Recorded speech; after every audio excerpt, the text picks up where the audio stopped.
Audie Leon Murphy was born on June 20th, 1925 in Kingston, Texas, into a life shaped by hardship from the very start. He was the seventh of 12 children in a poor sharecropping family led by his parents, Emmett and Josie Bell Murphy. The Great Depression hit rural Texas brutally, and survival often depended on grit more than opportunity. When Audie was still young, his father abandoned the family, leaving his mother to raise the children alone under crushing circumstances. Tragedy struck again when Josie Bell died in 1941, forcing 16-year-old Audie to leave school with only a fifth grade education to support his younger siblings. He took whatever work he could find, hunting to put food on the table and learning self-reliance at an age when most boys were still children. These early years forged a quiet toughness in Murphy, instilling discipline, responsibility, and resilience, traits that would later define his extraordinary path and set him apart long before the world knew his name. A reluctant soldier turned warrior. In 1942, as World War II raged overseas, Audie Murphy sought to enlist in the U.S. military, determined to serve despite his youth and small stature. Standing just 5 feet 5 inches tall and weighing barely 110 pounds, he was repeatedly rejected by both the Navy and the Marine Corps for being underweight. The Army, however, accepted him, unknowingly welcoming one of the most extraordinary combat soldiers in American history. Murphy was assigned to the 3rd Infantry Division and deployed across North Africa, Sicily, Italy, France, and Germany. What he lacked in size, he more than compensated for in courage and instinct. Fellow soldiers soon recognized his natural leadership and battlefield awareness, traits that made him dependable under fire. Murphy never sought glory. He fought to protect his unit and complete the mission. Time and again, he volunteered for dangerous assignments, displaying a calm resolve that inspired those around him. His transformation from an overlooked recruit into a fierce warrior remains one of the most remarkable stories of the war. The day courage became legend. On January 26, 1945, near Holzwihr, France, Audie Murphy performed an act of valor that would cement his place in history. His company was under heavy assault by a superior German force supported by tanks. Already wounded, Murphy ordered his men to retreat to safety while he remained behind to cover them. Climbing onto a burning tank destroyer fully exposed to enemy fire, he manned its .50 caliber machine gun and held off advancing troops for nearly an hour.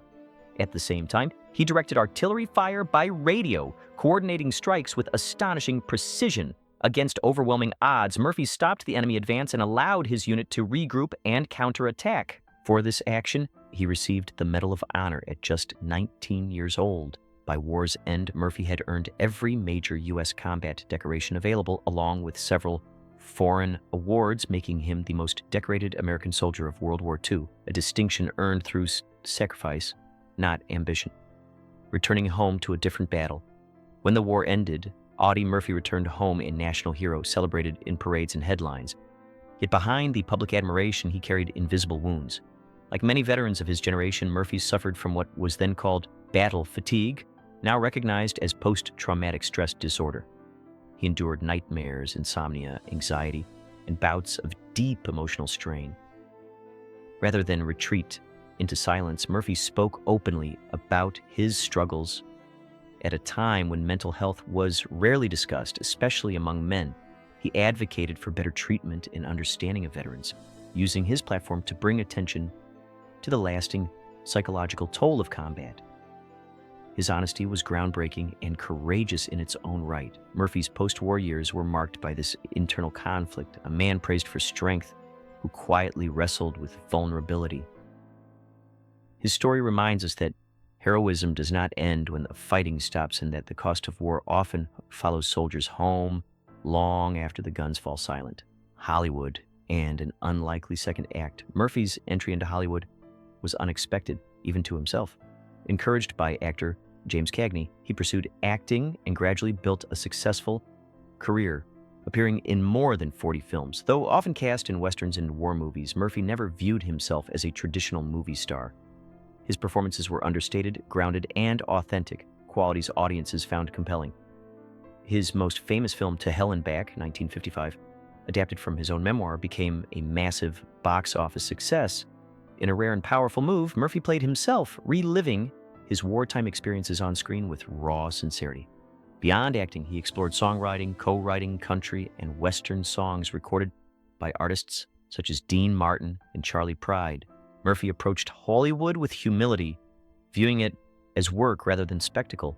For him, filmmaking was not about fame, but about discipline and storytelling. His success proved that authenticity, not glamour, was the foundation of his enduring appeal. Relationships, family, and private struggles, Audie Murphy's personal life reflected the same mix of intensity and vulnerability that shaped his career. His first marriage to actress Wanda Hendricks in 1949 was brief and strained by fame, emotional wounds, and the pressures of public life, ending in divorce in 1951. Shortly afterward, Murphy married Pamela Opal Lee Archer, a former airline stewardess whose steady presence brought balance to his life. Together, they raised two sons, Terry Michael and James Shannon, creating a sense of normalcy Murphy deeply valued. Family became his anchor, offering stability amid lingering trauma and chronic pain from wartime injuries. Pamela supported him through difficult years, helping him navigate the challenges of fame and emotional recovery. While Murphy never fully escaped the scars of war, his home life provided moments of peace and grounding. His devotion to his children revealed a softer side of a man often remembered only for his battlefield bravery. A tragic end in the Virginia mountains. On May 28, 1971, Audie Murphy's life came to an abrupt and tragic end. He was a passenger aboard a private twin-engine Aero Commander aircraft flying through dense fog and poor weather over Brush Mountain near Roanoke, Virginia. The plane crashed into the mountainside, killing Murphy and the 5 others on board instantly. Official investigations concluded that the accident was caused by pilot error and limited visibility in hazardous terrain. Murphy was just 45 years old. His death shocked the nation and marked the loss of a uniquely American figure, a soldier, advocate, artist, and father. He was laid to rest at Arlington National Cemetery, a quiet grave befitting his humility. Despite his legendary status, Murphy requested a simple headstone, free of embellishment. His passing was not marked by mystery, but by sorrow, and his legacy endures not because of how he died, but because of how fully and bravely he lived. Legacy of a reluctant hero. Audie Murphy's life remains one of the most extraordinary journeys in American history.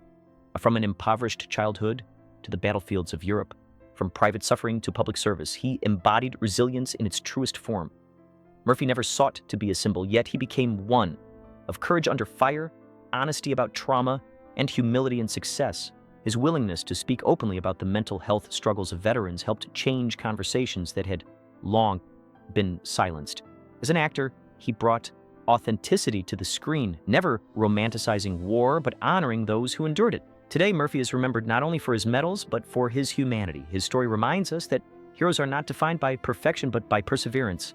Audie Murphy lived with quiet strength, carried heavy burdens without complaint, and left behind a legacy rooted in truth, sacrifice, and compassion, one that continues to inspire generations long after his final salute.